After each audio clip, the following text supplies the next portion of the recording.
Hello students, आज मैं आप लोगों को the rule of the road part 3 बताने वाला हूं। तो चलिए वीडियो को शुरू करते हैं। If I had asked him to be good enough to talk in a lower tone, I dare to say he would have thought I was a very rude fellow. तो कहने का मतलब ये हुआ कि जो उस ट्रेन में वो सफ़र कर रहे थे राइटर, तो वो कहते हैं कि उस ट्रेन में जो एक व्यक्ति था जो बहुत ज़्यादा बोल रहा था, और अगर ये इसको बोलते हैं कि भाई थोड़ा अच्छे से बात करो, इतना ज़ोर ज़ोर से बात करने की ज़रूरत नहीं है, तो ये साहस के साथ ये बात कह सकते हैं कि उस व्यक्ति को लगता कि राइटर जो है बहुत ही रूड तरह के इंसान है। यहाँ पे वुड होगा, इसको ठीक कर लेना है।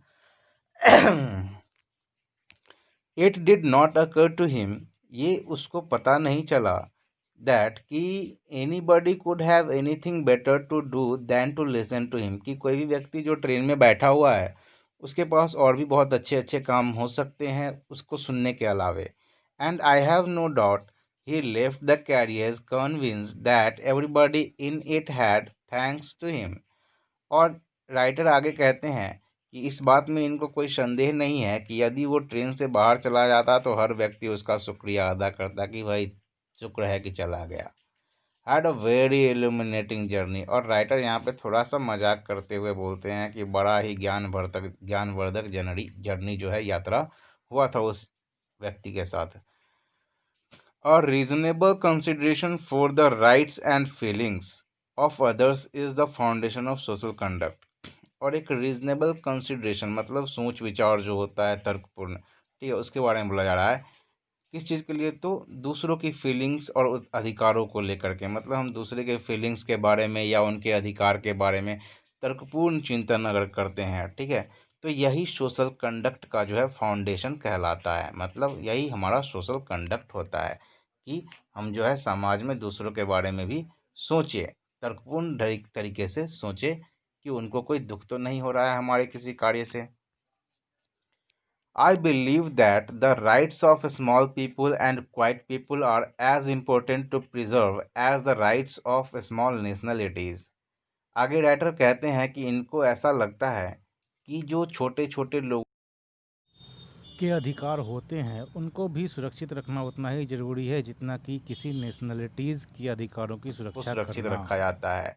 मतलब राष्ट्र की जो अधिकार होते हैं, उस अधिकार की तुलना में जो आम जनता है उसके जितने भी अधिकार है वो कम नहीं है, सब बराबर है। When I hear the aggressive bullying horn which some motorists deliberately use, आगे राइटर कहते हैं कि जब कभी भी ये मतलब मान लीजिए रास्ते में चल रहे हैं और अचानक से कोई पीछे से जो है हॉर्न बजा रहा है बहुत तेज तेज आवाज में, तो उसके बारे में बोल रहे हैं कि जब भी ये ऐसा सुनते हैं किसी मोटरसाइकिल वाले को हॉर्न बजाते हुए बहुत ही जोर जोर से, तो कहते हैं कि I confess that I feel something boiling up in me, कि इनके अंदर जो है कुछ उबल रहा होता है, गुस्सा उबल रहा होता है। Which is very like what, और वो कैसा होता है? तो what I felt when Germany came trampling like a bully over Belgium, कि जिस तरह से जर्मनी ने बेल्जियम पर मतलब कि के साथ जो बुरा व्यवहार किया था, तो वैसा इसको जो है मतलब राइटर को जो यहाँ पे फील होता है, बहुत गुस्सा आता है कि ये आदमी जो है मेरे ऊपर अत्याचार कर रहा है हॉर्न बजा बजा करके। जैसे आप लोग कभी कभी देखे होंगे कि आप रास्ते में सफ़र कर रहे हैं और पीछे से लोग जो है बहुत ज़्यादा हॉर्न देते रहते हैं, बिना मतलब का इरिटेट करते हैं। तो ऐसा इनको लगता है और बहुत गुस्सा भी आता है इनको कि आखिर ये ऐसा क्यों करते हैं लोग। By what right my dear sir, ये कहते हैं कि आप किस अधिकार से मेरे प्यारे sir, do you go along our highway uttering that hideous curse on all who impede your path, कि आप किस अधिकार से आप ऐसा करते हैं। वो उन लोगों को कहते हैं जो मोटरसाइकिल का हॉर्न बिना मतलब का बजाते रहते हैं। तो क्यों, किस अधिकार से आप ऐसा करते हैं? हाईवे पे चलते हुए लोगों को परेशान करते हैं, जो भी आपके रास्ते में आते हैं उनको टॉर्चर करते हैं एक तरह से। Can not you announce your coming like a gentleman, क्या आप एक जेंटलमैन की तरह अपने आगमन की सूचना नहीं दे सकते हैं? जेंटलमैन की तरह हॉर्न दीजिए, जब जरूरी है तब बजाइए। Can not you take your turn, क्या आप अपना टर्न का इंतजार नहीं कर सकते हैं, वेट नहीं कर सकते हैं कि हाँ हमारी बारी आएगी तो हम आगे बढ़ेंगे? इतना जल्दीबाजी करने की क्या ज़रूरी है? आगे क्या कहा गया है? And there is the more harmless person who has अगला पैराग्राफ में बताया गया है कि एक और हार्मलेस पर्सन है। अब कौन है वो देखते हैं हम लोग। Who has bought a very valiant gramophone, जिसने क्या खरीद रखा है? तो एक बैलेंट ग्रामोफोन खरीद रखा है। अब ये ग्रामोफोन क्या होता है? तो एक तरह का समझ लीजिए हॉर्न टाइप का होता है, जिससे बहुत ज़्यादा आवाज़ निकलती है किसी भी गाना को बजा दिया जाए तो। एंड ऑन संडे आफ्टरनून, और संडे आफ्टरनून को वो क्या करता है?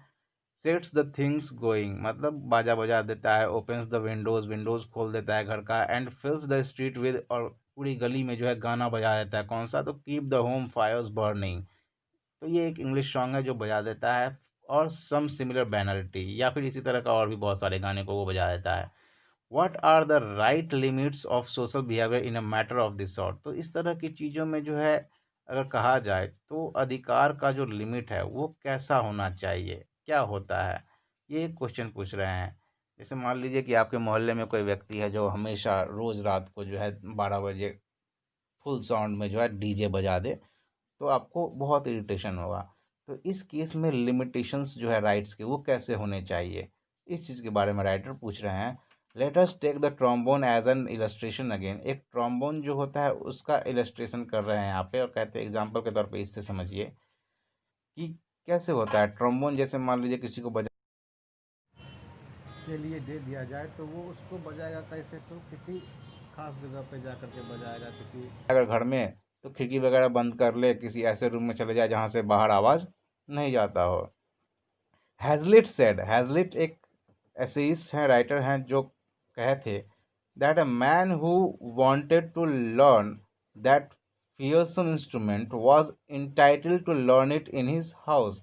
कि अगर किसी व्यक्ति को ये चीज़ सीखना है, इस तरह का इंस्ट्रूमेंट सीखना है बजाना, मतलब ट्रम्बोन खास करके, तो उसको मतलब कि घर में ही रह करके जो है वो चीज़ सीखना चाहिए। Even though he was a nuisance to his neighbors, but it was his business to make the nuisance as slight as possible।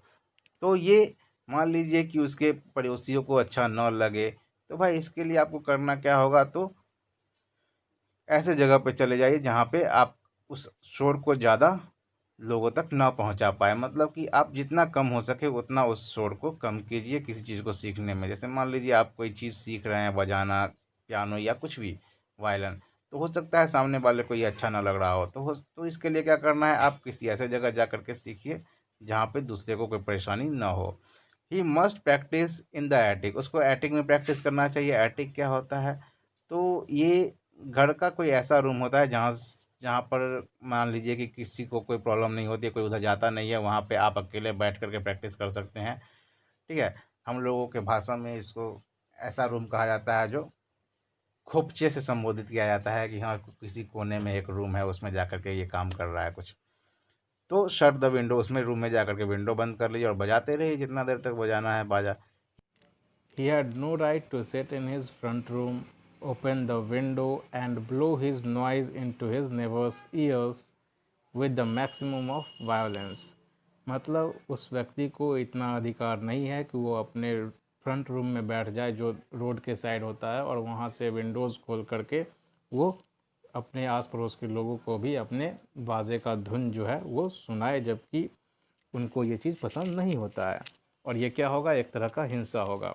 And so with the gramophone, और ये चीज़ जो है ग्रामोफोन के साथ भी होता है। If you like the gramophone you are entitled to have it. यदि आपको ग्रामोफोन पसंद है तो आप इसको रख सकते हैं, but you are interfering with the liberties of your neighbours. लेकिन आप क्या करते हैं इसमें? तो दूसरों की लिबर्टीज़ में इंटरफेयर करते हैं। If you don't do what you can to limit, यदि आप उसको लिमिट में नहीं करते हैं, लिमिट में करने की कोशिश नहीं करते हैं, तब the noise to your own household, मतलब ये हुआ कि लिमिट में रखना है। जो नॉइज़ है ग्रामोफोन का उसको अपने घर के अंदर ही रखना है, बाहर नहीं जाने देना है जहाँ तक संभव हो सके। तो यदि ऐसा आप नहीं करते हैं तो लोगों के लिबर्टीज़ को इससे खतरा होता है, इसमें इंटरफेयर पड़ता है। Your neighbours may not like keep the home fires burning. हो सकता है कि आपके जो नेबर्स है उनको ये सॉन्ग पसंद ना हो, keep the home fires burning. They may prefer to have their Sunday afternoon undisturbed. हो सकता है कि वो इस चीज़ को प्रेफर करे कि उनका संडे आफ्टरनून जो है वो अनडिस्टर्ब्ड रहे। And it is as great an impertinence for you willfully to trespass on their peace as it would be to go unasked into their gardens and trample their flower beds। तो कहने का यहाँ पे यही मतलब हुआ कि हो सकता है कि जो आपके आस पड़ोस के लोग हैं वो चाहते होंगे कि वो अपना टाइम जो है वो अकेले शांति से गुजारें, और उनके सामने यदि आप ये चीज़ प्रस्तुत कर देते हैं, अपना ग्रामोफोन का साउंड बढ़ा करके उनको सुनाते हैं, तो ये चीज़ उनको हो सकता है कि अच्छा न लगे, और वो जो सोच रहे हो कि हमको इस तरह से अपना समय बिताना है उसमें उनको बाधा हो। तो कुल मिलाकर के ये कहा जा सकता है कि ये उसी प्रकार होगा जिस तरह से मान लीजिए आप किसी के घर में घुस जाते हैं, किसी के गार्डन में चले जाते हैं और चोरी छुप के जो है उसके गार्डन से फ्लावर्स वगैरह तोड़ लेते हैं। तो आपको तो लगता है कि उसको कोई नुकसान नहीं हुआ है, लेकिन रियल मायने में अगर देखा जाए तो उसको इनडायरेक्ट वे में नुकसान हो जाता है, क्योंकि बाद में उसको इस चीज़ के बारे में पता भी चल जाता है। तो ये बिल्कुल उसी तरीके से है, चाहे बाजा का एग्जांपल लीजिए या फ्लावर तोड़ने का, वो भी चुपके से, बात बराबर है। 11 नंबर पैराग्राफ देखते हैं। I suppose the fact is that we can be neither complete anarchist nor complete socialist in this complex world. तो यहाँ पे राइटर कहते हैं कि इनको ऐसा लगता है कि कोई भी व्यक्ति जो है वो न तो कम्प्लीटली एनार्किस्ट बन सकता है और न ही वो सोशलिस्ट बन सकता है कम्प्लीटली, खास करके इस कॉम्प्लेक्स वर्ल्ड में। और rather we must be a judicious mixture of both, हमें क्या बनना पड़ता है, तो दोनों का mixture. We have both liberties to preserve, हमें दोनों तरह की लिबर्टीज़ को जो है प्रिजर्व करके रखना पड़ता है। कौन कौन सा, तो our individual liberty and our social liberty, दोनों तरह की लिबर्टीज़, हमारा जो व्यक्तिक आज़ादी है और सामाजिक आज़ादी है, दोनों को मिला करके चलना होता है। It is in the small matters of conduct, in the observance of the rule of the road, that we pass judgment upon ourselves। देखिए, हम लोग जो दिनचर्या में कोई काम करते हैं, ठीक है, या किसी काम के ऊपर अपना जजमेंट देते हैं, ठीक है, अपने ऊपर जजमेंट देते हैं। जैसे मान लीजिए हमने कोई काम किया, अच्छा किया या बुरा किया, हमें ये करना चाहिए या नहीं करना चाहिए, तो ये जो जजमेंट हम लोग करते हैं, अगर उस जजमेंट को हम रूल ऑफ द रोड के अकॉर्डिंग करें, मतलब जो बतलाया गया है इस चैप्टर में जितनी भी सारी बातें, उन बातों को ध्यान में रख के अगर हम किसी भी बात को जज करते हैं, अपने आप को जज करते हैं, तो हम लोग ये बात कह सकते हैं and declare that we are. और वो क्या डिक्लेयर कर सकते हैं, वो आगे बतलाया जा रहा है। सिविलाइज्ड और अनसिविलाइज्ड, कि हम लोग जो है सिविलाइज्ड हैं या अनसिविलाइज्ड हैं। मतलब ये हुआ कि दिनचर्या में जो भी कार्य करते हैं हम, और उसके आधार पर यदि हम अपने आप को जज करें, वो भी किस बात को ध्यान में रखते, तो रूल ऑफ द रोड की बातों को ध्यान में रख करके, तो हम बता सकते हैं कि हम सिविलाइज्ड हैं या अनसिविलाइज्ड हैं। The great moments of heroism and sacrifice are rare. तो जो हीरोइज्म दिखाने का या सेक्रीफाइस दिखाने का जो पल होता है वो बहुत कम आता है। It is the little habits of commonplace intercourse that make up the great sum of life. मतलब जो छोटी छोटी आदतें होती है हमारी कॉमन प्लेस में, जो हम यूज़ करते हैं, अपने हैबिट को दिखाते हैं, किसी काम में लगाते हैं, तो हमारा जो हैबिट होता है किसी काम को करने में, तो वो चीज़ जो कहा गया है कि वही चीज़ जो है हमारे लाइफ को क्या करता है, तो ग्रेट बनाता है, स्वीट बनाता है। या मान लीजिए अगर हम गलत हैबिट रखेंगे तो वो हमारे लाइफ को बिटर भी बना सकता है। तो वही कहा गया है यहाँ पे, एंड स्वीटन और मेक बिटर द जर्नी, हमारे लाइफ की जर्नी को जो है यही चीज़ जो है मीठा भी बना सकता है या तीखा भी बना सकता है। I hope my friend in the railway careers will reflect on this. फिर ये यहाँ पर एग्जांपल देते हैं उस रेलवे में, जो रेलगाड़ी में जो आदमी वो ट्रैवल कर रहा था उसका, और बतलाते हैं कि किस तरह से वो आदमी जो है, मतलब कि जो टॉर्चर कर रहा था बाकी लोगों को, अपनी बातों से ज़ोर ज़ोर से बोल रहा था। तो वो इन चीज़ों के बारे में अगर सोचता है तो क्या होगा, then he will not cease, I am sure, तब वो उस तरह से उन चीज़ों को नहीं करेगा। ये निश्चित तौर पे कहते हैं, to explain to his neighbours where the French went wrong and where the Germans went ditto.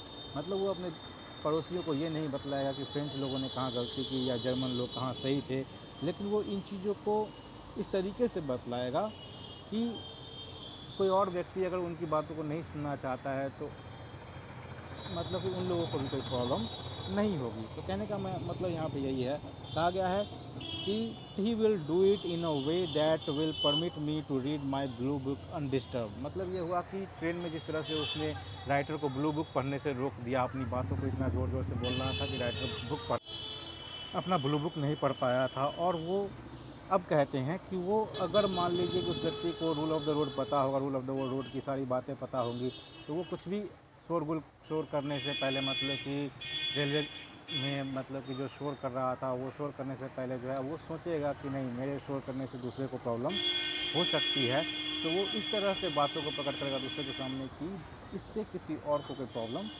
ना हो। जैसे मान लिया जाए कि उसके सामने कोई और बैठा हुआ और वो उसकी बात को नहीं सुनना चाहता है, तो उस व्यक्ति को भी कोई प्रॉब्लम नहीं होगी और वो उसकी बातों को नज़रअंदाज कर सकता है, अपना दूसरा कोई काम अच्छे से कंप्लीट कर सकता है।